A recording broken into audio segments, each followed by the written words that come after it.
राग श्री गुरु ग्रंथ साहिब उदद बंदों कर अनुराग एक अंकार सतगुरु तेह प्रसाद सच होए। वाहिगुरु जी की फतेह है विघ्न विनाशन सोए। किंदुक को डंडा हथ प्रेरै बालक ते ना बुचै पुन गेरै। वाहिगुरु जी का खालसा वाहिगुरु जी की फतेह।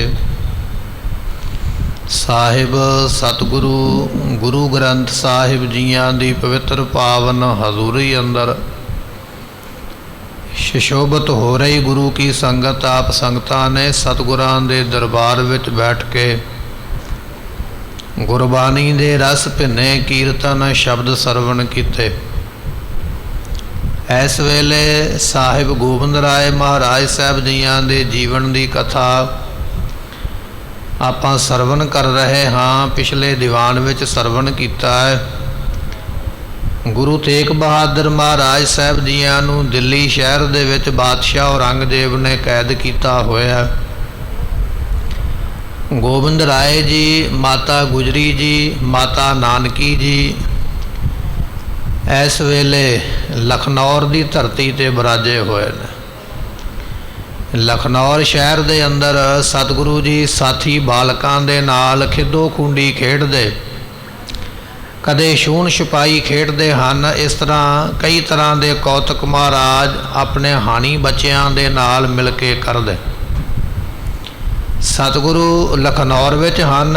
ਇੱਧਰ ਠਸਕੇ ਨਗਰ ਦੇ ਰਹਿਣ ਵਾਲਾ ਪੀਰ ਭੀਖਣ ਸ਼ਾਹ, ਕੱਲ੍ਹ ਆਪਾਂ ਇਤਿਹਾਸ ਸਰਵਣ ਕੀਤਾ ਸੀ। ਇਹ ਉਹ ਪੀਰ ਹੈ ਜਿਸ ਨੇ ਸਾਰਿਆਂ ਤੋਂ ਪਹਿਲਾਂ ਇਹ ਬਚਨ ਕੀਤਾ ਸੀ ਆਪਣੇ ਚੇਲਿਆਂ ਵਿੱਚ, ਆਪਣੀਆਂ ਸ਼ਰਧਾਲੂ ਸੰਗਤਾਂ ਦੇ ਵਿੱਚ ਵੀ, ਅੱਜ ਖੁਦਾ ਖੁਦ ਪਟਨਾ ਸਾਹਿਬ ਦੀ ਧਰਤੀ 'ਤੇ ਬਾਲਕ ਦੇ ਰੂਪ ਵਿੱਚ ਪ੍ਰਗਟ ਹੋਇਆ। ਅਤੇ ਇਹ ਪੀਰ ਮਹਾਰਾਜ ਦੇ ਦਰਸ਼ਨ ਕਰਨ ਵੀ ਗਿਆ ਸੀ ਪਟਨਾ ਸਾਹਿਬ। ਅੱਜ ਇਸ ਨੂੰ ਪਤਾ ਲੱਗਾ ਵੀ ਮਹਾਰਾਜ ਮੇਰੇ ਨੇੜੇ ਆਏ ਨੇ। ਲਖਨੌਰ ਜਿਹੜਾ ਹੈ ਅੰਬਾਲੇ ਜ਼ਿਲ੍ਹੇ ਦੇ ਵਿੱਚ ਵਸਿਆ ਹੋਇਆ ਨਗਰ ਹੈ ਜਿੱਥੇ ਮਹਾਰਾਜ ਬਿਰਾਜੇ ਨੇ। ਜਦੋਂ ਪੀਰ ਨੂੰ ਪਤਾ ਲੱਗਾ ਵੀ ਮਹਾਰਾਜ ਆਏ ਨੇ, ਮਨ ਵਿੱਚ ਸੋਚਦਾ ਮੈਂ ਸਤਿਗੁਰਾਂ ਨੂੰ ਜਾ ਕੇ ਮਿਲਾਂ, ਆਪਣੀ ਮੁਕਤੀ ਲੈਣ ਵਾਸਤੇ ਬਚਨ ਕਰਾਂ, ਅਤੇ ਜੋ ਸਮੇਂ ਦੀ ਸਰਕਾਰ ਨੇ ਮੇਰੇ ਨਾਮ ਪਿੰਡ ਦਾ ਪਟਾ ਲਿਖ ਕੇ ਦਿੱਤਾ ਹੋਇਆ ਉਹ ਵੀ ਮੈਂ ਮਹਾਰਾਜ ਕੋਲੋਂ ਬਖਸ਼ਾ ਲਵਾਂ ਕਿ ਮਹਾਰਾਜ ਜਦੋਂ ਤੁਹਾਡੇ ਖਾਲਸੇ ਦਾ ਰਾਜ ਹੋਵੇਗਾ ਇਹ ਪਿੰਡ ਦਾ ਪਟਾ ਮੇਰੇ ਨਾਮ ਰਹਿਣਾ ਚਾਹੀਦਾ। ਕਿਉਂਕਿ ਆਉਣ ਵਾਲੇ ਸਮੇਂ ਦਾ ਇਸ ਪੀਰ ਨੂੰ ਪਤਾ ਸੀ ਵੀ ਆਉਣ ਵਾਲਾ ਸਮਾਂ ਕਿਸ ਤਰ੍ਹਾਂ ਦਾ ਹੋਣਾ ਹੈ। ਇਹ ਇਤਿਹਾਸ ਆਪਾਂ ਕੱਲ੍ਹ ਸਰਵਣ ਕੀਤਾ ਹੈ। ਇੱਧਰੋਂ ਪੀਰ ਚੱਲ ਪਿਆ ਲਖਨੌਰ ਮਹਾਰਾਜ ਦੇ ਦਰਸ਼ਨ ਕਰਨ ਵਾਸਤੇ, ਉੱਧਰ ਮਹਾਰਾਜ ਬੱਚਿਆਂ ਦੇ ਨਾਲ ਖੇਡਦੇ ਪਏ ਨੇ। ਇਹ ਪੀਰ ਕਿਹੜੇ ਕਿਹੜੇ ਬਚਨ ਕਰਦਾ ਹੈ, ਗੁਰੂ ਪਾਤਸ਼ਾਹ ਕੀ ਉੱਤਰ ਦਿੰਦੇ ਨੇ, ਅੱਜ ਆਪਾਂ ਸਰਵਣ ਕਰਾਂਗੇ। ਆਓ ਮਨ ਦੇ ਧਿਆਨ ਨੂੰ ਟਿਕਾਓ, ਮਿਲ ਕੇ ਆਖੀਏ ਸਤਨਾਮ ਸ੍ਰੀ ਵਾਹਿਗੁਰੂ ਸਾਹਿਬ ਜੀ। ਕਿੰਦੁਕ ਕੋ ਡੰਡਾ ਹੱਥ ਪ੍ਰੇਰੈ। ਸਤਿਗੁਰੂ ਪਾਤਸ਼ਾਹ ਮਹਾਰਾਜ ਜੀ ਆਪਣੇ ਹੱਥਾਂ ਵਿੱਚ ਫੜੀ ਹੋਈ ਹੈ ਮਹਾਰਾਜ ਜੀਆਂ ਨੇ ਖੂੰਡੀ, ਅਤੇ ਖੂੰਡੀ ਦੇ ਨਾਲ ਜਿਹੜੀ ਗੇਂਦ ਹੈ, ਖਿੱਦੋ ਹੈ, ਉਸ ਨੂੰ ਮਹਾਰਾਜ ਜੀ ਇੱਧਰ ਉੱਧਰ ਨੂੰ ਖੂੰਡੀ ਦੇ ਨਾਲ ਪ੍ਰੇਰਦੇ ਹਨ, ਖੂੰਡੀ ਦੇ ਨਾਲ ਤੋਰਦੇ ਹਨ। ਬਾਲਕ ਤੇ ਨਾ ਬੁਚੈ ਪੁਨ ਗੇਰਾ। ਜਿਹੜੇ ਨਾਲ ਸਾਥੀ ਬਾਲਕ ਨੇ ਨਾ ਮਹਾਰਾਜ ਦੇ ਖੇਡਣ ਵਾਲੇ, ਬਚਪਨ ਦੀਆਂ ਖੇਡਾਂ ਨੇ ਸਾਹਿਬ ਗੋਬਿੰਦ ਰਾਏ ਦੀਆਂ, ਜਿਹੜੇ ਨਾਲ ਸਾਥੀ ਨੇ ਉਹ ਬੜਾ ਭੱਜ ਭੱਜ ਕੇ ਯਤਨ ਕਰਦੇ ਵੀ ਇਸ ਖਿੱਦੋ ਨੂੰ ਅਸੀਂ ਫੜਨਾ ਹੈ, ਇਸ ਖਿੱਦੋ ਨੂੰ ਮੈਂ ਫੜਨਾ ਹੈ। ਭੱਜਦੇ ਤੇ ਬੜਾ ਨੇ, ਪਰ ਮਹਾਰਾਜ ਇੰਨੀ ਫੁਰਤੀ ਦੇ ਨਾਲ, ਇੰਨੀ ਚਲਾਕੀ ਦੇ ਨਾਲ ਖੂੰਡੀ ਮਾਰਦੇ ਨੇ ਕਿ ਉਹ ਜਿਹੜੀ ਗੇਂਦ ਹੈ, ਖਿੱਦੋ ਹੈ, ਉਹ ਪਕੜੀ ਨਹੀਂ ਜਾਂਦੀ ਹੈ। ਓਏ ਸਮੀਪ ਗਏ ਕਦਮ ਪਦਮ ਕੋ। ਸਤਿਗੁਰੂ ਪਾਤਸ਼ਾਹ ਮਹਾਰਾਜ ਜੀਆਂ ਦੇ ਕੋਲ ਹੋ ਕੇ ਉਸ ਵੇਲੇ ਪੀਰ ਆ ਗਿਆ। ਮਹਾਰਾਜ ਖੇਡਦੇ ਪਏ ਸਨ ਬੱਚਿਆਂ ਦੇ ਨਾਲ। ਇੰਨੇ ਚਿਰ ਨੂੰ ਪੀਰ ਭੀਖਣ ਸ਼ਾਹ ਵੀ ਪਹੁੰਚਿਆ।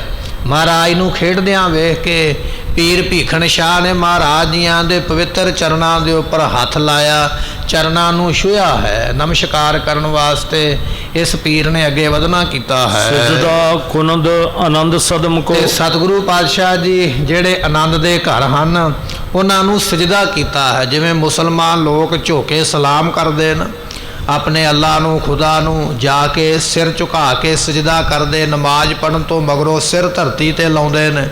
ਇਸੇ ਤਰ੍ਹਾਂ ਪੀਰ ਭੀਖਣ ਸ਼ਾਹ ਨੇ ਸਾਹਿਬ ਗੋਬਿੰਦ ਰਾਏ ਸਾਹਿਬ ਜੀਆਂ ਦੇ ਅੱਗੇ ਝੁਕੇ ਸਲਾਮ ਕੀਤੀ ਹੈ, ਸਜਦਾ ਕੀਤਾ, ਨਮਸਕਾਰ ਕੀਤੀ ਹੈ। ਪੁੰਨ ਕਰ ਜੋਰਤ ਖਰੋ ਆਗਾਰੀ। ਸਤਿਗੁਰੂ ਪਾਤਸ਼ਾਹ ਨੇ ਜਦੋਂ ਵੇਖਿਆ ਨਾ ਇਹਦੇ ਵੱਲ ਤੇ ਹੱਥ ਜੋੜ ਕੇ, ਇਹ ਪੀਰ ਦੀ ਉਮਰਾਂ ਕਾਫੀ ਹੋ ਚੁੱਕੀ ਹੈ, ਬਜ਼ੁਰਗ ਹੈ ਉਮਰ ਦੇ ਵਿੱਚ, ਸਤਿਗੁਰਾਂ ਦੀ ਉਮਰ ਹਾਲੇ 9 ਸਾਲ ਦੀ ਹੈ। ਇਹ ਪੀਰ ਮਹਾਰਾਜ ਜੀਆਂ ਦੇ ਸਾਹਮਣੇ ਹੱਥ ਜੋੜ ਕੇ ਖਲੋਤਾ ਹੈ। ਕਰ ਤਾਰੀਫ ਬਹੁ ਅਰਜ਼ ਗੁਜ਼ਾਰੀ। ਸਤਿਗੁਰਾਂ ਦੀ ਇਸ ਨੇ ਤਾਰੀਫ ਕੀਤੀ ਹੈ। ਤਾਰੀਫ ਤੋਂ ਭਾਵ ਹੁੰਦਾ ਵਡਿਆਈ, ਤੇ ਵਡਿਆਈ ਕੀਤੀ ਹੈ ਮਹਾਰਾਜ ਸਾਹਿਬ ਜੀਆਂ ਦੀ। ਕੀ ਕਹਿਣ ਲੱਗਾ? ਆਪਣੀ ਬੇਨਤੀ ਕਰਦਾ ਹੈ। ਅੰਨ ਭਾਗ ਮੈਂ ਹੋਏ ਆਜੂ। ਕਹਿਣ ਲੱਗਾ ਮਹਾਰਾਜ, ਧੰਨ ਸੋ ਵੇਲਾ ਜਿਤ ਦਰਸ਼ਨ ਕਰਨਾ, ਹਉ ਬਲਿਹਾਰੀ ਸਤਿਗੁਰ ਚਰਣਾ।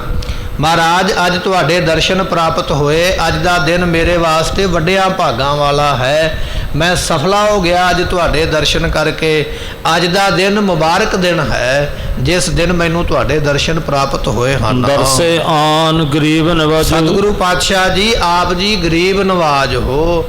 ਆਪ ਜੀ ਐਸੇ ਹੋ ਦਾਤ ਦੇਣ ਵਾਲੇ, ਜੇ ਕੋਈ ਗਰੀਬ ਵੀ ਚੱਲ ਕੇ ਆ ਗਿਆ ਨਾ, ਕੋਈ ਦੇ ਨਹੀਂ ਸਕਦਾ ਪਰ ਅਰਜ਼ ਕਰ ਸਕਦਾ, ਉਸ ਨੂੰ ਵੀ ਆਪਾਂ ਦਾਤਾਂ ਦੇ ਕੇ ਆਪ ਜੀ ਨਵਾਜਦੇ ਹੋ, ਐਸੀ ਬਖਸ਼ਿਸ਼ ਕਰਦੇ ਹੋ।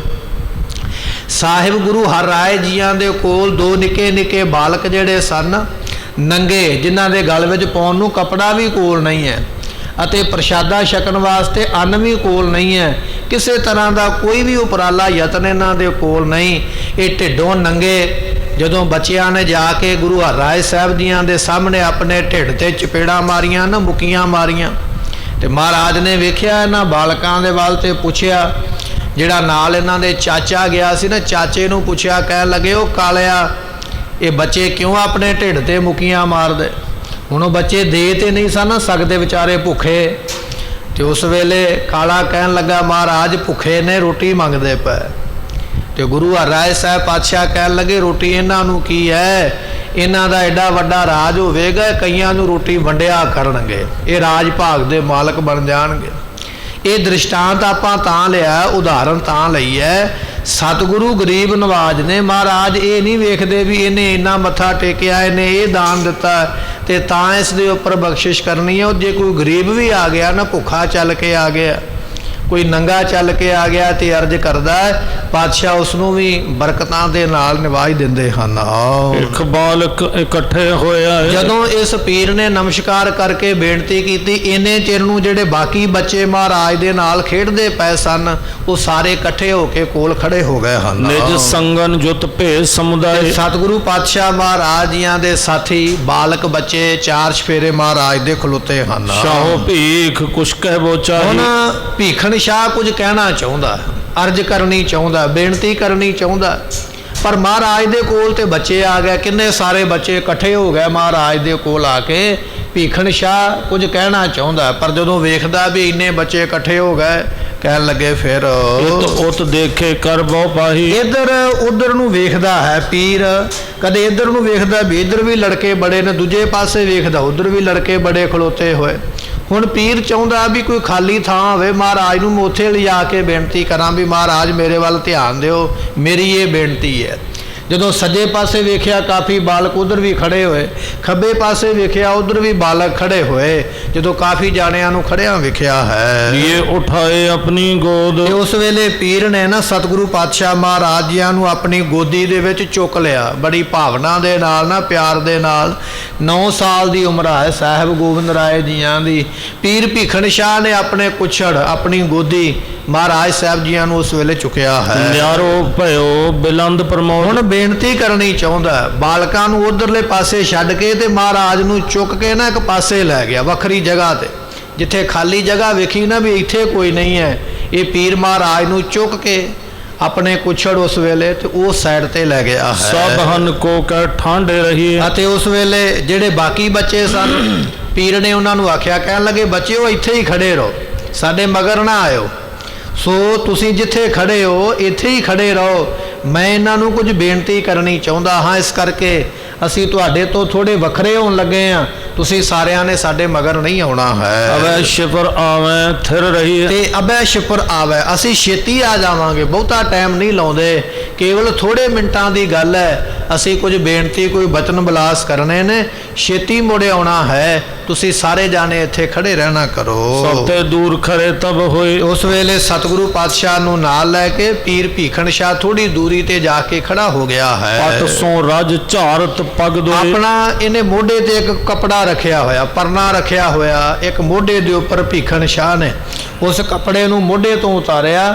ਮਹਾਰਾਜ ਦੇ ਨਿੱਕੇ ਨਿੱਕੇ ਚਰਨ ਨੇ, ਸਾਹਿਬ ਗੋਬਿੰਦ ਰਾਏ ਜੀਆਂ ਦੇ ਮਹਾਰਾਜ ਦੇ ਚਰਨਾਂ ਦੇ ਉੱਪਰ ਮਿੱਟੀ ਪਈ ਹੋਈ ਹੈ। ਜਦੋਂ ਖੇਡਦੇ ਸਨ ਨਾ, ਭੱਜਦੇ ਸਨ ਗਰਾਊਂਡ ਦੇ ਵਿੱਚ, ਤੇ ਮਿੱਟੀ ਪੈਰਾਂ ਉੱਪਰ ਚਰਨਾਂ ਦੇ ਉੱਪਰ ਪਈ ਹੋਈ ਹੈ। ਇਹ ਜਿਹੜਾ ਪੀਰ ਭੀਖਣ ਸ਼ਾਹ ਹੈ, ਆਪਣੇ ਤਨ ਦੇ ਕੱਪੜੇ ਦੇ ਨਾਲ, ਉਸ ਪਰਨੇ ਦੇ ਨਾਲ ਮਹਾਰਾਜ ਦੇ ਚਰਨਾਂ ਦੇ ਉੱਪਰੋਂ ਮਿੱਟੀ ਝਾੜਦਾ, ਚਰਨ ਧੂੜ ਨੂੰ ਝਾੜਦਾ ਹੈ। ਬੂਝਣ ਲੱਗਿਓ ਸਕਲ ਹੀ ਗਾਥ। ਤੇ ਉਸ ਵੇਲੇ ਮਹਾਰਾਜ ਨੂੰ ਪੁੱਛਣ ਲੱਗ ਪਿਆ, ਨਾਲੇ ਤੇ ਹੁਣ ਗੱਲ ਕਰਨ ਦਾ ਬਹਾਨਾ ਮਿਲ ਗਿਆ, ਨਾਲੇ ਤੇ ਹੱਥ ਵਿੱਚ ਚਰਨ ਫੜ ਲੈ ਮਹਾਰਾਜ ਦੇ, ਚਰਨਾਂ ਦੀ ਸੇਵਾ ਕਰਦਾ ਪਿਆ, ਨਾਲੇ ਹੁਣ ਮੌਕਾ ਮਿਲ ਗਿਆ ਵੀ ਜਿੰਨਾ ਚਿਰ ਚਰਨਾਂ ਨੂੰ ਮੈਂ ਸਾਫ਼ ਕਰਾਂਗਾ ਉਹਨਾਂ ਚਿਰ ਮਹਾਰਾਜ ਨਾਲ ਗੱਲ ਵੀ ਕਰ ਸਕਦਾ ਹਾਂ। ਤੇ ਫਿਰ ਉਸ ਵੇਲੇ ਭੀਖਣ ਸ਼ਾਹ ਮਹਾਰਾਜ ਨੂੰ ਪੁੱਛਣ ਲੱਗਾ ਹੈ, ਦੁਸ਼ਟ ਤੁਰਕਪਤ ਦਿੱਲੀ ਨਾਥ। ਇਸ ਨੇ ਕੀ ਆਖਿਆ? ਹੁਣ ਵੇਖੋ, ਔਰੰਗਜ਼ੇਬ ਵੀ ਮੁਸਲਮਾਨ ਹੈ ਤੇ ਭੀਖਣ ਸ਼ਾਹ ਵੀ ਮੁਸਲਮਾਨ ਹੈ, ਪਰ ਰੱਬ ਦੇ ਪਿਆਰੇ ਜਿਹੜੇ ਨੇ ਨਾ, ਉਹ ਰੱਬ ਨੂੰ ਪਿਆਰ ਕਰਨ ਵਾਲਿਆਂ ਨਾਲ ਹੀ ਪਿਆਰ ਕਰਦੇ ਨੇ, ਉਹ ਇਹ ਨਹੀਂ ਵੇਖਦੇ ਵੀ ਇਹ ਮੇਰੇ ਧਰਮ ਦਾ ਜਾਂ ਮੇਰੀ ਜਾਤ ਦਾ। ਭੀਖਣ ਸ਼ਾਹ ਨੇ ਪਹਿਲਾ ਬਚਨ ਕੀਤਾ, ਕਹਿਣ ਲੱਗਾ ਮਹਾਰਾਜ, ਦਿੱਲੀ ਦਾ ਬਾਦਸ਼ਾਹ ਜਾਂ ਹਿੰਦੁਸਤਾਨ ਦਾ ਬਾਦਸ਼ਾਹ ਜਿਹੜਾ ਔਰੰਗਜ਼ੇਬ ਹੈ ਨਾ, ਇਹ ਬਹੁਤ ਵੱਡਾ ਦੁਸ਼ਟ ਹੈ, ਦੁਸ਼ਟ ਤੋਂ ਭਾਵ ਪਾਪੀ ਹੈ, ਇਸਨੇ ਬਹੁਤ ਜ਼ਿਆਦਾ ਪਾਪ ਕੀਤੇ ਅਤੇ ਕਰਦਾ ਹੈ। ਆਪ ਗਏ ਚਲ ਪਿਤਾ ਤੁਮਾਰੇ। ਮਹਾਰਾਜ ਤੁਹਾਡੇ ਪਿਤਾ ਸਾਹਿਬ ਗੁਰੂ ਤੇਗ ਬਹਾਦਰ ਮਹਾਰਾਜ ਸਾਹਿਬ ਜੀ, ਸਤਿਗੁਰੂ ਵੀ ਇੱਥੋਂ ਹੀ ਲੰਘ ਕੇ ਗਿਆ ਨਾ, ਪਟਿਆਲੇ ਦੀ ਸਾਈਡ ਤੋਂ ਗੁਰਦੁਆਰਾ ਦੂਖ ਨਿਵਾਰਨ ਸਾਹਿਬ ਆਪਾਂ ਦਰਸ਼ਨ ਕਰਦੇ ਹਾਂ, ਮਹਾਰਾਜ ਇੱਧਰੋਂ ਹੀ ਗਏ ਨੇ ਹੌਲੀ ਹੌਲੀ ਆਗਰੇ ਨੂੰ। ਤੇ ਪੀਰ ਨੂੰ ਪਤਾ ਹੈ, ਉਹ ਬਚਨ ਕਰਦਾ ਪਿਆ, ਕਹਿਣ ਲੱਗਾ ਜੀ ਤੁਹਾਡੇ ਪਿਤਾ ਗੁਰੂ ਤੇਗ ਬਹਾਦਰ ਮਹਾਰਾਜ ਜੀ ਆਪ ਦਿੱਲੀ ਗਏ ਹਨ। ਅਰੇ ਜਾਏ ਤਿਸ ਕੈਦ ਮਝਾਰੇ। ਆਪ ਜਾ ਕੇ ਕੈਦ ਵਿੱਚ ਪੈ ਗਏ, ਕੀ ਲੋੜ ਸੀ ਜਾਣ ਦੀ ਉਹਨਾਂ ਨੂੰ ਕੈਦ ਵਿੱਚ ਪੈਣ ਦੀ? ਇਹ ਮਹਾਰਾਜ ਆਪ ਹੀ ਗਏ ਨੇ, ਆਪ ਹੀ ਜਾ ਕੇ ਕੈਦ ਵਿੱਚ ਪਏ ਹਨ। ਛੁਟੈ ਕਿ ਨਹੀਂ ਕਹਾਂ ਗਤ ਹੋਈ। ਮਹਾਰਾਜ ਮੈਨੂੰ ਨਹੀਂ ਪਤਾ, ਪਰ ਤੁਸੀਂ ਤੇ ਜਾਣਦੇ ਹੋ ਨਾ, ਮੈਨੂੰ ਇਹ ਦੱਸੋ ਵੀ ਗੁਰੂ ਤੇਗ ਬਹਾਦਰ ਪਾਤਸ਼ਾਹ ਹੁਣ ਛੁੱਟਣਗੇ ਕੈਦ ਵਿੱਚੋਂ ਕਿ ਨਹੀਂ ਛੁੱਟਣਗੇ? ਮੈਨੂੰ ਪਤਾ ਨਹੀਂ ਹੈ, ਪਰ ਤੁਸੀਂ ਜਾਣਦੇ ਹੋ। ਇਹ ਮੇਰਾ ਸਵਾਲ ਹੈ ਕਿ ਸਤਿਗੁਰੂ ਕੈਦ ਵਿੱਚੋਂ ਰਿਹਾ ਹੋਣਗੇ ਜਿਵੇਂ ਗੁਰੂ ਹਰਗੋਬਿੰਦ ਪਾਤਸ਼ਾਹ ਗਵਾਲੀਅਰ ਦੇ ਕਿਲੇ ਵਿੱਚੋਂ ਰਿਹਾ ਹੋਏ? ਕੀ ਇਹ ਰਿਹਾ ਹੋਣਗੇ ਕਿ ਜਾਂ ਉੱਥੇ ਕੋਈ ਨਵਾਂ ਕੌਤਕ ਕਰਨਗੇ, ਸ਼ਹੀਦੀ ਦੇਣਗੇ? ਕੀ ਹੋਵੇਗਾ? ਮੈਨੂੰ ਇਸ ਬਾਰੇ ਪਤਾ ਨਹੀਂ ਹੈ। ਚਾਹੋ ਸੋ ਕਰੋ ਬਿਲਮ ਨ ਕੋਇ। ਮਹਾਰਾਜ ਮੈਂ ਇਹ ਗੱਲ ਜਾਣਦਾ ਵੀ ਤੁਸੀਂ ਤੇ ਸਮਰੱਥ ਹੋ, ਤੁਸੀਂ ਤੇ ਇੱਕ ਛਿਣ ਦੇ ਵਿੱਚ ਚਾਹੋ ਜੋ ਚਾਹੋ ਉਹ ਕਰ ਸਕਦੇ ਹੋ। ਜੇ ਤੁਸੀਂ ਚਾਹੋ ਨਾ ਔਰੰਗਜ਼ੇਬ ਨੂੰ ਖਤਮ ਕਰਨਾ, ਤੇ ਤੁਹਾਡੇ ਵਾਸਤੇ ਵੱਡੀ ਗੱਲ ਨਹੀਂ ਹੈ, ਤੁਸੀਂ ਔਰੰਗਜ਼ੇਬ ਨੂੰ ਸਮੇਤ ਰਾਜ ਦੇ ਖਤਮ ਕਰ ਸਕਦੇ ਹੋ, ਇਹ ਤੁਹਾਡੇ ਵਾਸਤੇ ਕੋਈ ਬਹੁਤੀ ਵੱਡੀ ਗੱਲ ਨਹੀਂ ਹੈ। ਇਹ ਰਾਵਰ ਕਿਆ ਖੇਲ ਪਸਾਰਾ। ਮਹਾਰਾਜ ਇਹ ਕੀ ਤੁਸੀਂ ਨਵੀਂ ਖੇਡ ਖੇਡੀ ਹੈ? ਸਮਝ ਨਹੀਂ ਆਉਂਦੀ ਵੀ ਬੰਦਾ ਸਮਰੱਥ ਹੋਵੇ, ਤਾਕਤਵਰ ਹੋਵੇ, ਸ਼ਕਤੀਆਂ ਕੋਲ ਹੋਣ, ਤੇ ਜਾਣ ਬੁੱਝ ਕੇ ਕੈਦ ਵਿੱਚ ਬੈਠ ਜਾਵੇ, ਉੱਥੇ ਭੁੱਖਾ ਵੀ ਰਵੇ, ਪਿਆਸਾ ਵੀ ਰਵੇ, ਤਸੀਹੇ ਵੀ ਝੱਲੇ। ਸਤਿਗੁਰੂ ਇਹ ਗੁਰੂ ਘਰ ਦਾ ਕੌਤਕ ਮੈਨੂੰ ਸਮਝ ਨਹੀਂ ਆਇਆ ਵੀ ਮਹਾਰਾਜ ਇਹ ਕਿਉਂ ਕੈਦ ਵਿੱਚ ਪਏ, ਕਿਉਂ ਇੰਨੇ ਤਸੀਹੇ ਝੱਲਦੇ ਪਏ? ਹੁਣ ਉੱਥੇ ਸ਼ਹੀਦੀ ਦੇਣਗੇ ਕਿ ਆਜ਼ਾਦੀ ਪ੍ਰਾਪਤ ਕਰਨਗੇ? ਮੈਨੂੰ ਪਤਾ ਨਹੀਂ, ਆਪ ਜੀ ਦੱਸੋ ਇਹਦੇ ਬਾਰੇ ਵੀ ਇਹ ਕੀ ਕੌਤਕ ਹੈ? ਜਾਨ ਸਕੈ ਨ ਜਹ ਜਗ ਸਾਰਾ। ਮਹਾਰਾਜ ਇਹ ਦੁਨੀਆ ਦੇ ਲੋਕ ਇਹ ਗੱਲ ਨੂੰ ਜਾਣ ਨਹੀਂ ਸਕਦੇ, ਕਿਉਂਕਿ ਪਰਮਾਤਮਾ ਜਿਹੜਾ ਨੂੰ ਆਪਣੀ ਮਰਜ਼ੀ ਦੀ ਆਪ ਵਿਚਾਰ ਕਰਦਾ। ਜਿਉਂ ਬੁਲਾਵੇ ਤਿਉਂ ਬੋਲੇ ਸੁਆਮੀ, ਕੁਦਰਤ ਕਵਨ ਹਮਾਰੀ। ਸੋ ਸਾਡੇ ਵਿੱਚ ਇੰਨੀ ਤਾਕਤ ਨਹੀਂ ਹੈ ਵੀ ਅਸੀਂ ਜਾਣ ਸਕੀਏ ਵੀ ਪ੍ਰਮਾਤਮਾ ਨੇ ਕੀ ਕਰਨਾ ਹੈ। ਹਰਨ ਭਰਨ ਜਾਕਾ ਨੇਤਰ ਫੋਰ, ਤਿਸ ਕਾ ਮੰਤਰ ਨਾ ਜਾਣੈ ਹੋਰ। ਮੰਤਰ ਤੋਂ ਭਾਵ ਹੈ ਸਲਾਹ। ਪ੍ਰਮਾਤਮਾ ਨੇ ਅਗਲੇ ਮਿੰਟ ਕੀ ਕਰਨਾ ਹੈ ਇਸ ਨੂੰ ਕੋਈ ਨਹੀਂ ਜਾਣਦਾ। ਇਹ ਪ੍ਰਮਾਤਮਾ ਦੀ ਮੌਜ ਹੈ। ਖਿਨ ਮੈਂ ਅਵਰ ਖਿਨੇ ਮੈਂ ਅਵਰਾ, ਅਚਰਜ ਚਲ ਤੋ ਤੁਮਾਰੇ। ਕਈ ਵਾਰੀ ਸਾਨੂੰ ਪਾਂਧੇ ਮਿਲ ਜਾਂਦੇ, ਜੋਤਸ਼ੀ ਮਿਲ ਜਾਂਦੇ, ਹੱਥ ਵੇਖ ਕੇ ਭਵਿੱਖ ਦੱਸਣ ਵਾਲੇ ਮਿਲ ਜਾਂਦੇ। ਤੂੰ ਕੱਲ ਨੂੰ ਇਹ ਕਰੇਗਾ, ਅਗਲੇ ਸਾਲ ਇਹ ਕਰੇਗਾ। महाराज की बाणी ये गल कहती है, परमात्मा एक छिन विच की कर देवे इस गल नूं जानदा कोई नहीं। एक छिन विच तेरा कर्म बदल के तैनूं की बना देवे जोश नहीं जानेगी। एक छिन विच कर्म बदल के तेरे कोल बड़ा कुछ है तैनूं खाली कर देवे इस गल नूं भी कोई नहीं जानदा है। खिन मैं अवर खिनै मैं अवरा अचरज चलत तुम्हारे। परमात्मा दे कौतक हैरान करन वाले बंदा हैरान हो जाता है। निक्की मोटी पदवी किसी नूं मिल जावे ना तो वह मान नहीं हुंदा, पर परमात्मा वड्डे वड्डे राजियां नूं कई बारी भीख मंगन ला दिंदा। कदे सोचिया नहीं हुंदा भी एडा वड्डा राजा इनूं मंग के खाना पवेगा। जिहड़ा हथी सोना दान करदा, चांदी दान करदा, वो राजे भी दुनिया ने संसार विच ठूठा फड़ के ते भीख मंगदे वेखे। ये है अचरज चलत। अचरज तो भाव हुंदा हैरान करन वाला परमात्मा काम करदा है, जिन्हों वेख के सुन के हैरान हो जाईदा। ये बचन करदा पिया पीर, कहन लगा महाराज भी तुसी की करना इस गल नूं कोई जानदा नहीं।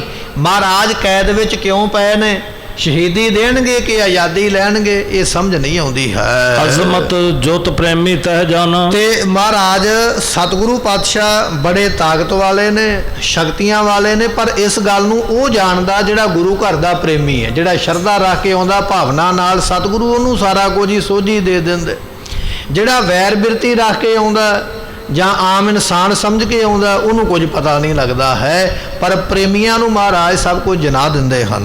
मरम बात को सकल वखाना। महाराज ये मेरा सवाल है तुहाडे अगे, पर यह भेद जिहड़ा दसो मैनूं भी, ये कारण की है। महाराज जेल विच क्यों गए, आप क्यों कैद होए ने, हुण उन्हां ने की करना है, ये गल नूं मैं ते जानदा नहीं। भीखन शाह दा सवाल है, महाराज हुण की करनगे, ये आप जी कृपा करके मैनूं दसना करो। श्री नानक की दात विसाला। सतगुरु नानक दे पातशाह दीयां दातां बड़ियां वड्डियां, बड़ियां वड्डियां। जेवड़ आप तेवड़ तेरी दात, जिन दिन करके कीती रात, खसम वसारे ते कमजात, नानक नावै बाज सनात। गुरबाणी दा बचन है, परमात्मा बहुत वड्डा, जे वो बड़ा वड्डा उहदियां दातां भी बड़ियां वड्डियां।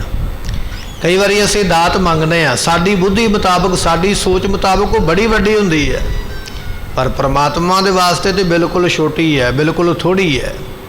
सतगुरु वड्डियां दातां दिंदे। जिवें कहण लगे भंगियां ने रोटी बनाउण वास्ते ना, दाल बनाउण वास्ते भंगी बैठे टिब्बे ते चढ़ के, ते राजे दी सवारी जांदी पई ते भंगी भज के राजे दी सवारी दे अगे हो गए।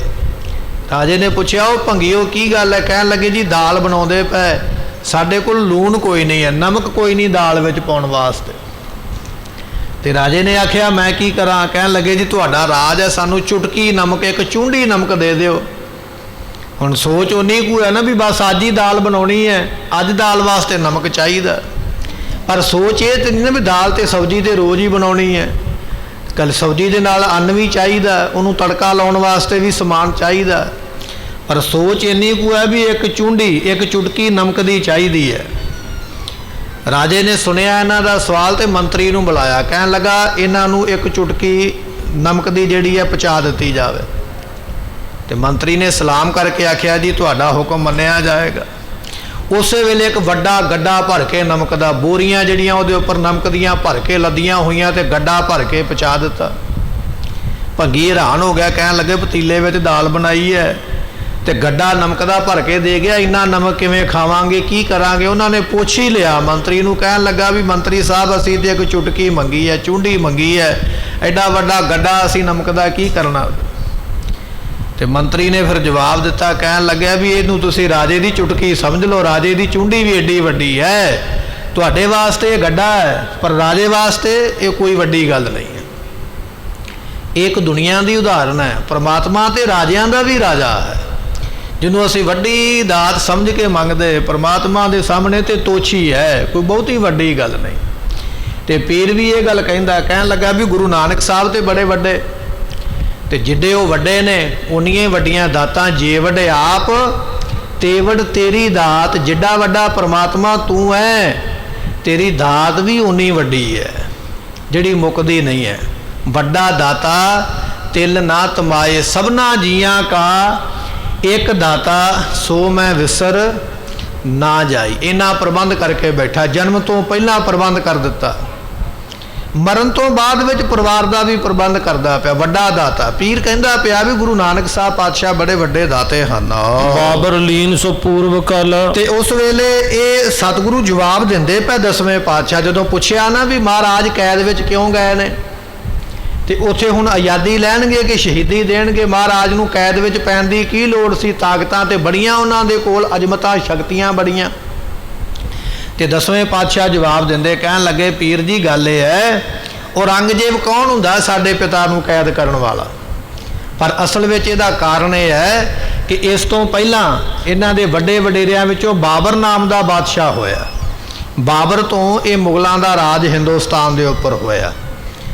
ਜਦੋਂ ਬਾਬਰ ਦਾ ਰਾਜ ਸੀ ਨਾ, ਤੇ ਉਸ ਵੇਲੇ ਬਾਬਰ ਨੇ ਗੁਰੂ ਨਾਨਕ ਸਾਹਿਬ ਪਾਤਸ਼ਾਹ ਦੇ ਕੋਲੋਂ ਦਾਤ ਮੰਗੀ ਸੀ ਆ ਕੇ। ਏਮਨਾਬਾਦ ਦੀ ਧਰਤੀ ਅੱਜ ਪਾਕਿਸਤਾਨ ਦੇ ਵਿੱਚ ਗੁਰਦੁਆਰਾ ਰੋੜੀ ਸਾਹਿਬ ਬਣਿਆ ਹੋਇਆ, ਇੱਥੇ ਬਾਬਰ ਦਾ ਤੇ ਗੁਰੂ ਨਾਨਕ ਸਾਹਿਬ ਦਾ ਮਿਲਾਪ ਹੋਇਆ। ਕਹਿਣ ਲੱਗੇ ਉਸ ਜਗ੍ਹਾ ਦੇ ਉੱਪਰ ਆਪ ਇਹ ਗਰਭ ਰਹੇ ਉਮਤ ਤੇ ਮੁਦਾ। ਸਤਿਗੁਰਾਂ ਦੇ ਕੋਲੋਂ ਇਸ ਨੇ ਮੰਗਿਆ ਸੀਗਾ। ਜਦੋਂ ਮਹਾਰਾਜ ਨੂੰ ਕੈਦ ਵਿੱਚ ਪਾਇਆ ਨਾ, ਬੜਾ ਵੱਡਾ ਇੱਕ ਇਤਿਹਾਸ ਪ੍ਰਸੰਗ ਹੈ, ਆਪਾਂ ਕੇਵਲ 1 ਮਿੰਟ ਵਿੱਚ ਸਰਵਣ ਕਰਾਂਗੇ। ਮੁਗਲਾਂ ਦਾ ਤੇ ਪਠਾਨਾਂ ਦਾ ਆਪਸ ਵਿੱਚ ਜੰਗ ਹੋਇਆ। ਏਮਨਾਬਾਦ ਦੀ ਧਰਤੀ ਤੇ ਪਠਾਨ ਰਹਿੰਦੇ ਸਨ, ਬੜੇ ਤਾਕਤ ਵਾਲੇ, ਨਾ ਪੈਸੇ ਦੀ ਕਮੀ, ਨਾ ਸ਼ਸਤਰਾਂ ਦੀ ਕਮੀ, ਨਾ ਅਸਲੇ ਦੀ ਕਮੀ, ਨਾ ਸੂਰਮਿਆਂ ਦੀ ਕਮੀ। ਤੇ ਜਦੋਂ ਬੰਦੇ ਕੋਲ ਤਾਕਤ ਆ ਜਾਵੇ ਨਾ, ਫਿਰ ਬੰਦਾ ਮੰਨਦਾ ਨਹੀਂ ਵੀ ਕੌਣ ਰਾਜਾ ਸੀ, ਕਿਉਂ ਕਿਸੇ ਨੂੰ ਮਾਲੀਆ ਦਈਏ। ਉਦੋਂ ਟੈਕਸ ਭਰਿਆ ਜਾਂਦਾ। ਇਹਨਾਂ ਨੇ ਟੈਕਸ ਦੇਣ ਤੋਂ ਨਾ ਕਰ ਦਿੱਤੀ। ਹੁਣ ਬਾਬਰ ਨੇ ਆਪਣੀ ਫੌਜ ਲੈ ਕੇ ਤੇ ਚੜ੍ਹ ਪਿਆ। ਮੁਗਲਾਂ ਦੀ ਪਠਾਨਾਂ ਦੀ ਲੜਾਈ ਹੋਈ ਤੇ ਹੁਣ ਬਾਦਸ਼ਾਹ ਦੇ ਸਾਹਮਣੇ, ਭਾਵੇਂ ਉਹ ਕਿੱਡੇ ਵੀ ਤਾਕਤਵਰ ਸਨ, ਪਰ ਹਾਰ ਗਏ। ਜਿਹੜੇ ਅੜੇ ਉਹ ਮਾਰ ਦਿੱਤੇ, ਜਿਹੜੇ ਝੁੱਕ ਗਏ ਉਹਨਾਂ ਨੂੰ ਜੇਲ੍ਹ ਵਿੱਚ ਸੁੱਟ ਦਿੱਤਾ। ਹੁਣ ਬਾਦਸ਼ਾਹ ਦਾ ਹੁਕਮ ਹੋਇਆ ਸਿਪਾਹੀਆਂ ਨੂੰ ਵੀ ਸਾਰੇ ਇਲਾਕੇ ਦੇ ਲੋਕ ਮੇਰੇ ਵੈਰੀ ਨੇ, ਇਹਨਾਂ ਸਾਰਿਆਂ ਨੇ ਮੈਨੂੰ ਟੈਕਸ ਨਹੀਂ ਦਿੱਤਾ, ਸਾਰਿਆਂ ਨੂੰ ਚੁੱਕ ਕੇ ਜੇਲ੍ਹ ਵਿੱਚ ਸੁੱਟਿਆ ਜਾਏ। ਤੇ ਸਾਰਿਆਂ ਦੇ ਵਿੱਚ ਹੁਣ ਗੁਰੂ ਨਾਨਕ ਸਾਹਿਬ ਵੀ ਤਾਂ ਉੱਥੇ ਹੀ ਬੈਠੇ ਸਨ, ਭਾਈ ਮਰਦਾਨਾ, ਭਾਈ ਬਾਲਾ ਜੀ। ਤੇ ਜਦੋਂ ਸਾਰਿਆਂ ਦਾ ਫਰਮਾਨ ਹੋਇਆ ਤੇ ਸਤਿਗੁਰਾਂ ਨੂੰ ਵੀ ਜੇਲ੍ਹ ਕਰ ਦਿੱਤੀ ਗਈ। ਹੁਣ ਬਾਦਸ਼ਾਹ ਨੇ ਜੇਲ੍ਹ ਵਿੱਚ ਜਾ ਕੇ ਮਾਨ ਸਨਮਾਨ ਥੋੜੀ ਕਰਨਾ, ਸਜ਼ਾ ਦੇਣੀ ਹੈ ਨਾ, ਦੁੱਖ ਦੇਣਾ। ਬਾਦਸ਼ਾਹ ਨੇ ਚੱਕੀਆਂ ਰਖਾਤੀਆਂ ਸਾਰਿਆਂ ਦੇ ਅੱਗੇ, ਕਹਿਣ ਲੱਗਾ ਚੱਕੀਆਂ ਦੇ ਦਾਣੇ ਇਹਨਾਂ ਦੇ ਕੋਲੋਂ ਕਹੋ ਵੀ ਦਾਣੇ ਪੀਣ, ਮੇਰੀ ਫੌਜ ਨੇ ਰੋਟੀ ਖਾਣੀ ਹੈ। ਜਿਹੜੀ ਚੱਕੀ ਮਹਾਰਾਜ ਦੇ ਅੱਗੇ ਰੱਖੀ ਆਪਣੇ ਆਪ ਚੱਲਦੀ ਪਈ, ਹੱਥ ਲਾਉਣ ਤੋਂ ਬਿਨਾਂ ਹੀ ਘੁੰਮਦੀ ਪਈ ਹੈ। ਤੇ ਸਿਪਾਹੀਆਂ ਨੇ ਜਾ ਕੇ ਫਿਰ ਬਾਦਸ਼ਾਹ ਨੂੰ ਦੱਸਿਆ ਵੀ ਆਪਾਂ ਕੋਈ ਜ਼ਾਰਾ ਪੀਰ ਕੋਈ ਗ੍ਰਿਫਤਾਰ ਕਰ ਬੈਠੇ, ਜਿਹਦੇ ਵਿੱਚ ਕਰਾਮਾਤ ਇੰਨੀ ਹੈ ਵੀ ਚੱਕੀ ਹੱਥ ਲਾਉਣ ਤੋਂ ਬਿਨਾਂ ਚੱਲਦੀ ਹੈ। ਜਦੋਂ ਪਤਾ ਲੱਗਾ ਤੇ ਭੱਜ ਕੇ ਸਤਿਗੁਰਾਂ ਦੀ ਸ਼ਰਨ ਵਿੱਚ ਆਇਆ। ਬਾਬਰ ਮੱਥਾ ਟੇਕਿਆ, ਮਹਾਰਾਜ ਮਾਫ ਕਰ ਦਿਓ। ਸਤਿਗੁਰੂ ਕਹਿੰਦੇ ਸਾਰੇ ਕੈਦੀਆਂ ਨੂੰ ਪਹਿਲਾਂ ਰਿਹਾ ਕਰ, ਜਿਹੜੇ ਕੈਦ ਵਿੱਚ ਸੁੱਟੇ ਨੇ। ਸਾਰੇ ਕੈਦੀਆਂ ਨੂੰ ਰਿਹਾਈ ਦਵਾਈ। ਕਹਿਣ ਲੱਗਾ ਮਹਾਰਾਜ ਇੱਕ ਇਸ ਨੇ ਭੰਗ ਦਾ ਪਿਆਲਾ, ਉਹਨਾਂ ਸਮਿਆਂ ਵਿੱਚ ਜਿਹੜੇ ਸਾਧੂ ਸੰਤ ਸਨ ਉਹ ਭੰਗ ਪੀਆ ਕਰਦੇ, ਭੰਗ ਪੀਣਿਆਂ ਦਾ ਇੱਕ ਮੱਤ ਹੈ, ਤੇ ਭੰਗ ਪੀਣੇ ਸਾਧੂ ਸਨ। ਤੇ ਬਾਬਰ ਦਾ ਵਿਚਾਰ ਇਹ ਸੀ ਵੀ ਹਿੰਦੁਸਤਾਨ ਦੇ ਜਿੰਨੇ ਪੀਰ ਨੇ ਕਰਾਮਾਤੀ, ਇਹ ਭੰਗ ਪੀ ਕੇ ਬੜੇ ਖੁਸ਼ ਹੁੰਦੇ ਹੋਣਗੇ, ਤੇ ਭੰਗ ਦਾ ਪਿਆਲਾ ਉਸਨੇ ਮਹਾਰਾਜ ਦੇ ਅੱਗੇ ਰੱਖਿਆ। ਸਤਿਗੁਰਾਂ ਨੇ ਭੰਗ ਦਾ ਪਿਆਲਾ ਦੇ ਨਹੀਂ ਪੀਤਾ। ਮਹਾਰਾਜ ਕਹਿੰਦੇ ਬਾਬਰ ਕੀ ਚਾਹੀਦਾ? ਇਹਨੇ ਝੋਲੀ ਅੱਡ ਕੇ ਆਖਿਆ ਮਹਾਰਾਜ ਮੇਰੀ ਝੋਲੀ ਵਿੱਚ ਨਾ ਹਿੰਦੁਸਤਾਨ ਦਾ ਰਾਜ ਪਾ ਦਿਓ। ਮੇਰੀ ਕੁੱਲ ਵਿੱਚ, ਮੇਰੇ ਖਾਨਦਾਰ ਵਿੱਚ ਮੇਰਾ ਪੁੱਤਰ, ਮੇਰਾ ਪੋਤਰਾ, ਪੜੋਤਰਾ ਜਿੰਨੇ ਵੀ ਨੇ ਸਾਰੇ ਹਿੰਦੁਸਤਾਨ ਦਾ ਰਾਜ ਮੰਨਣ, ਇਹ ਮੈਨੂੰ ਦਾਤ ਦਿਓ।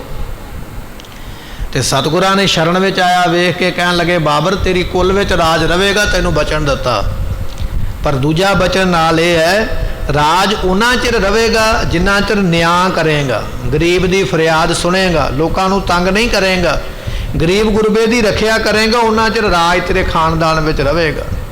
ਤੇ ਜਦੋਂ ਪਾਪ ਕਰਨਾ ਸ਼ੁਰੂ ਕਰ ਦਿੱਤਾ ਫਿਰ ਇਹ ਰਾਜ ਤੇਰੇ ਕੋਲੋਂ ਖੁੱਸ ਜਾਏਗਾ, ਖਾਨਦਾਨ ਵਿੱਚ ਰਵੇਗਾ ਨਹੀਂ। ਗੁਰੂ ਨਾਨਕ ਸਾਹਿਬ ਦੇ ਬਚਨਾਂ ਦੇ ਨਾਲ ਫਿਰ ਬਾਬਰ ਹਿੰਦੁਸਤਾਨ ਦਾ ਬਾਦਸ਼ਾਹ ਬਣਿਆ। ਬਾਬਰ ਤੋਂ ਬਾਅਦ ਵਿੱਚ ਹਿਮਾਯੂ ਬਣਿਆ, ਹਿਮਾਯੂ ਤੋਂ ਬਾਅਦ ਵਿੱਚ ਅਕਬਰ ਬਣਿਆ, ਅਕਬਰ ਤੋਂ ਬਾਅਦ ਵਿੱਚ ਜਹਾਂਗੀਰ ਬਣਿਆ, ਤੇ ਜਹਾਂਗੀਰ ਤੋਂ ਬਾਅਦ ਵਿੱਚ ਸ਼ਾਹਜਹਾਨ ਬਾਦਸ਼ਾਹ ਬਣਿਆ, ਤੇ ਸ਼ਾਹਜਹਾਨ ਤੋਂ ਮਗਰੋਂ ਫਿਰ ਔਰੰਗਜ਼ੇਬ ਬਾਦਸ਼ਾਹ ਬਣਿਆ।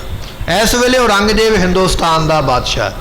ਤੇ ਗੁਰੂ ਗੋਬਿੰਦ ਸਿੰਘ ਮਹਾਰਾਜ ਕਹਿ ਰਹੇ ਨੇ ਪੀਰ ਨੂੰ, ਕਹਿਣ ਲੱਗੇ ਪੀਰ ਜੀ ਇਹ ਤੇ ਸਾਡੇ ਵੱਡੇ ਸਤਿਗੁਰਾਂ ਦੀ ਦਾਤ ਹੈ, ਜਿਨ੍ਹਾਂ ਦੇ ਵਰ ਦੇ ਨਾਲ ਇਹ ਅੱਜ ਹਿੰਦੁਸਤਾਨ ਦਾ ਬਾਦਸ਼ਾਹ ਤਖਤ ਤੇ ਬੈਠ ਕੇ ਰਾਜ ਕਰਦਾ ਹੈ। ਸ਼ਰਾ ਚਲਾਵਨ ਹਠ ਅਰੂੜਾ। ਪਰ ਇਹ ਬੰਦਾ ਬੜਾ ਮੂਰਖ ਹੈ, ਇਹ ਕੇਵਲ ਸ਼ਰਾ ਵਿੱਚ ਫਸ ਗਿਆ। ਰਾਜਾ ਜਿਹੜਾ ਹੁੰਦਾ ਨਾ ਉਹ ਸਾਰਿਆਂ ਦਾ ਸਾਂਝਾ ਹੁੰਦਾ।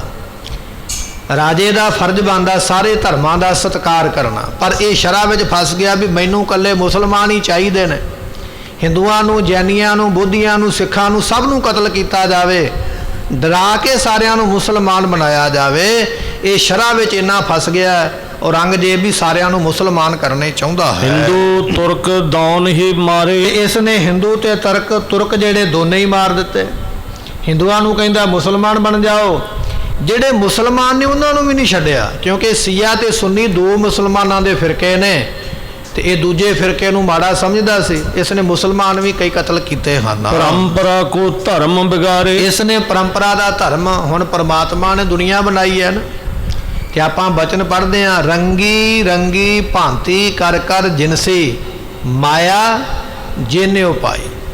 ਪਰਮਾਤਮਾ ਨੇ ਰੰਗਾਂ ਰੰਗਾਂ ਦੀ ਦੁਨੀਆ ਪੈਦਾ ਕੀਤੀ ਹੈ। ਜਿਨਸੀ ਤੋਂ ਭਾਵ ਹੁੰਦਾ ਜਿਨਸਾਂ, ਕਿਸੇ ਦੀ ਸ਼ਕਲ ਕਿਹੋ ਜਿਹੀ ਹੈ, ਕਿਸੇ ਦਾ ਰੰਗ ਕਿਹੋ ਜਿਹਾ, ਕਿਸੇ ਦੇ ਗੁਣ ਕਿਹੋ ਜਿਹਾ, ਕਿਸੇ ਵਿੱਚ ਕੋਈ ਗੁਣ ਹੈ, ਕਿਸੇ ਵਿੱਚ ਕੋਈ ਔਗਣ ਹੈ। ਪਰਮਾਤਮਾ ਨੇ ਦੁਨੀਆ ਰੰਗ ਬਰੰਗੀ ਬਣਾਈ ਹੈ। ਇੱਥੋਂ ਤੱਕ ਕਿ ਫੁੱਲਾਂ ਦਾ ਰੰਗ ਆਪਸ ਵਿੱਚ ਮੇਲ ਨਹੀਂ ਖਾਂਦਾ, ਇੱਥੋਂ ਤੱਕ ਕਿ ਫਲਾਂ ਦਾ ਰਸ ਆਪਸ ਵਿੱਚ ਮੇਲ ਨਹੀਂ ਖਾਂਦਾ। ਇੱਕ ਰੁੱਖ ਤੇ ਲੱਗੇ ਹੋਏ ਫਲ ਤੋੜ ਕੇ ਖਾ ਲਈਏ, ਇੱਕ ਸਵਾਦ ਹੈ ਤੇ ਘੱਟ ਸਵਾਦ ਹੈ।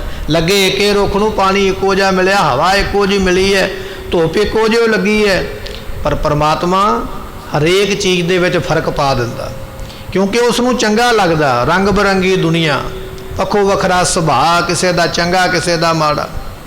ਬਿਰਖੇ ਹੇਤ ਸਭ ਜਨਤੇ ਇਕੱਠੇ, ਇੱਕ ਤੱਤੇ ਇੱਕ ਬੋਲਣ ਮਿੱਠੇ। ਇਹ ਸੰਸਾਰ ਇੱਕ ਰੁੱਖ ਹੈ, ਇਸ ਰੁੱਖ ਤੇ ਆਪਾਂ ਜੀਵ ਬੈਠੇ ਆ। ਕਿਸੇ ਨੂੰ ਰੱਬ ਨੇ ਇੰਨੀ ਚੰਗੀ ਜ਼ੁਬਾਨ ਦਿੱਤੀ, ਉਹ ਇੰਨਾ ਸੋਹਣਾ ਬੋਲਦਾ, ਮਿੱਠਾ ਬੋਲਦਾ ਵੀ ਜੀ ਕਰਦਾ ਇਹਦੀ ਗੱਲ ਸੁਣੀ ਜਾਈਏ, ਤੇ ਕਿਸੇ ਦੀ ਆਵਾਜ਼ ਇੰਨੀ ਕੌੜੀ ਭੈੜੀ ਹੈ, ਉਹਦੀ ਗੱਲ ਸੁਣਨ ਨੂੰ ਜੀ ਨਹੀਂ ਕਰਦਾ, ਬਹਾਨਾ ਬਣਾ ਕੇ ਤੁਰ ਪਈਦਾ ਵੀ ਛੱਡ ਇਹਨੇ ਤੇ ਸਿਰ ਖਾ ਲੈਣਾ। ਪਰਮਾਤਮਾ ਦੀ ਮੌਜ ਹੈ, ਕਿਸੇ ਨੂੰ ਕਿਹੋ ਜਿਹਾ ਗੁਣ ਦਿੱਤਾ ਹੈ। ਦਸਵੇਂ ਪਾਤਸ਼ਾਹ ਕਹਿ ਰਹੇ, ਕਹਿੰਦੇ ਪਰਮਾਤਮਾ ਦੀ ਪਰੰਪਰਾ ਧਰਮ ਨੂੰ ਇਹ ਵਿਗਾੜਦਾ ਪਿਆ ਵੀ ਮੈਂ ਸਾਰੇ ਇੱਕੋ ਹੀ ਕਰ ਦੇਣੇ, ਮੈਂ ਰੰਗ ਬਰੰਗੀ ਦੁਨੀਆ ਰਹਿਣ ਨਹੀਂ ਦੇਣੀ ਹੈ। ਪਿਤਾ ਹਮਾਰੇ ਦੇ ਕਰ ਸੀਸ। ਇਸ ਨੇ ਪੁੱਛਿਆ ਸੀ ਵੀ ਮਹਾਰਾਜ ਤੇਗ ਬਹਾਦਰ ਗੁਰੂ ਕੀ ਕਰਨਗੇ। ਦਸਵੇਂ ਪਾਤਸ਼ਾਹ ਨੇ ਆਪਣੇ ਪਿਤਾ ਦੀ ਸ਼ਹੀਦੀ ਤੋਂ ਪਹਿਲਾਂ ਹੀ ਇਹ ਗੱਲ ਕਹਿ ਦਿੱਤੀ। ਕਹਿਣ ਲੱਗੇ, ਪੀਰ ਭੀਖਣ ਸ਼ਾਹ ਜੀ, ਸਾਡੇ ਪਿਤਾ ਦਿੱਲੀ ਤੋਂ ਵਾਪਸ ਨਹੀਂ ਆਉਣਾ, ਉਹਨਾਂ ਨੇ ਦਿੱਲੀ ਵਿੱਚ ਆਪਣੇ ਸੀਸ ਦਾ ਬਲੀਦਾਨ ਦੇਣਾ ਹੈ। ਇੱਕ ਵਾਰੀ ਆਖੀਏ ਸਤਨਾਮ ਸ੍ਰੀ ਵਾਹਿਗੁਰੂ। ਗੁਰੂ ਬੰਨਾ ਸੌਖੀ ਗੱਲ ਨਹੀਂ ਹੈ। ਸਤਿਗੁਰੂ ਨੂੰ ਸਭ ਕੁਝ ਪਤਾ ਹੈ, ਸਾਨੂੰ ਨਹੀਂ ਪਤਾ। ਦੁੱਖ ਆ ਜਾਵੇ ਅਸੀਂ ਆਖਦੇ ਜੇ ਆਹ ਕੰਮ ਕਰ ਲੈਂਦੇ ਤੇ ਹੋ ਸਕਦਾ ਨਾ ਆਉਂਦਾ। ਸਤਿਗੁਰੂ ਨੂੰ ਪਤਾ ਹੈ। ਕਹਿਣ ਲੱਗੇ ਸਾਡੇ ਪਿਤਾ ਨੇ ਸੀਸ ਦੇਣਾ ਤਾਂ ਦਿੱਲੀ ਗਏ, ਕਾਹਦੇ ਵਾਸਤੇ ਦੱਸਦੇ ਹਨ।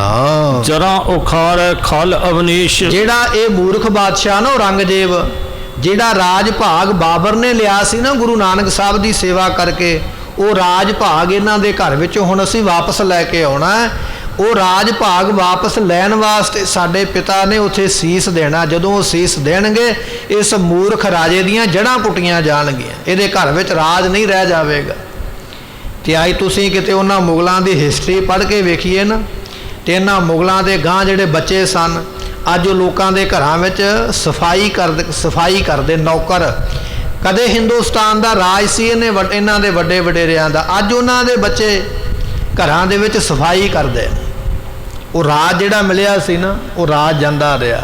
ਅੱਜ ਸਫਾਈ ਕਰਕੇ ਨੌਕਰ ਬਣ ਕੇ ਆਪਣਾ ਸਮਾਂ ਜਿਹੜਾ ਨਾ ਉਹ ਪੂਰਾ ਕਰਦੇ। ਮਹਾਰਾਜ ਕਹਿੰਦੇ ਸਾਡੇ ਪਿਤਾ ਨੇ ਕੁਰਬਾਨੀ ਦੇ ਕੇ ਇਹਨਾਂ ਦਾ ਰਾਜ ਲੈਣਾ ਹੈ। ਨਵਾਂ ਪੰਥ ਹਮ ਸਾਜਨ ਕਰਨ। ਅਗਲਾ ਬਚਨ ਮਹਾਰਾਜ ਨੇ ਭਵਿੱਖਤ ਦੱਸਿਆ, ਅਜੇ 9 ਸਾਲ ਦੀ ਉਮਰ ਹੈ ਤੇ ਸਤਿਗੁਰੂ ਕਹਿੰਦੇ ਅਸੀਂ ਨਵਾਂ ਪੰਥ ਸਾਜਾਂਗੇ, ਨਵਾਂ ਅਸੀਂ ਦੁਨੀਆ ਤੇ ਪੰਥ ਬਣਾਵਾਂਗੇ, ਨਵਾਂ ਪੰਥ ਅਸੀਂ ਥਾਪਣਾ ਹੈ। ਤੇਜ ਰਾਜ ਕੋ ਤਿੰਨ ਮੋਹ ਧਰੈ। ਤੇ ਸਾਡਾ ਖਾਲਸਾ ਇੰਨਾ ਤੇਜ ਪ੍ਰਤਾਪੀ ਹੋਵੇਗਾ ਵੀ ਆਪਣੇ ਰਾਜ ਭਾਗ ਨੂੰ ਸਾਂਭਣ ਜੋਗਾ, ਰਾਜ ਭਾਗ ਨੂੰ ਬਣਾਉਣ ਜੋਗਾ ਹੈ। ਇਸ ਕਾਰਨ ਤੇ ਸਤਿਗੁਰ ਗਏ। ਇਸ ਕਰਕੇ ਸਾਡੇ ਪਿਤਾ ਸਤਿਗੁਰੂ ਗਏ ਨੇ। ਦਿੱਲੀ ਵਿੱਚ ਕਿਉਂ ਗਏ ਨੇ? ਅਸੀਂ ਰਾਜ ਭਾਗ ਬਣਾਉਣਾ, ਖਾਲਸੇ ਨੂੰ ਰਾਜ ਦੇਣਾ ਅਤੇ ਮੁਗਲਾਂ ਦੀਆਂ ਜੜ੍ਹਾਂ ਪਟਣੀਆਂ ਹਨ। ਤਨ ਕੋ ਅੰਤ ਜਾਨ ਨਿਜ ਲਏ। ਤੇ ਸਤਿਗੁਰਾਂ ਨੇ ਵੇਖਿਆ ਵੀ ਸਰੀਰ ਦਾ ਅੰਤ ਸਮਾਂ ਨੇੜੇ ਆ ਗਿਆ, ਕਿਉਂਕਿ ਸਰੀਰ ਤੇ ਛੱਡਣਾ ਹੀ ਹੈ, ਪਰ ਅਸੀਂ ਸਰੀਰ ਛੱਡਣਾ ਹੈ ਔਰੰਗਜ਼ੇਬ ਬਾਦਸ਼ਾਹ ਦੇ ਸਿਰ, ਤਾਂ ਕਿ ਉਸ ਨੂੰ ਪਤਾ ਲੱਗ ਜਾਵੇ ਉਹਦਾ ਰਾਜ ਖਤਮ ਹੋ ਜਾਵੇ। ਗੁਰੂ ਕੀ ਸੰਗਤ ਮਹਾਰਾਜ ਹੋਰ ਕਿਹੜੇ ਕਿਹੜੇ ਬਚਨ ਕਰਦੇ ਨੇ ਭੀਖਣ ਸ਼ਾਹ ਦੇ ਨਾਲ।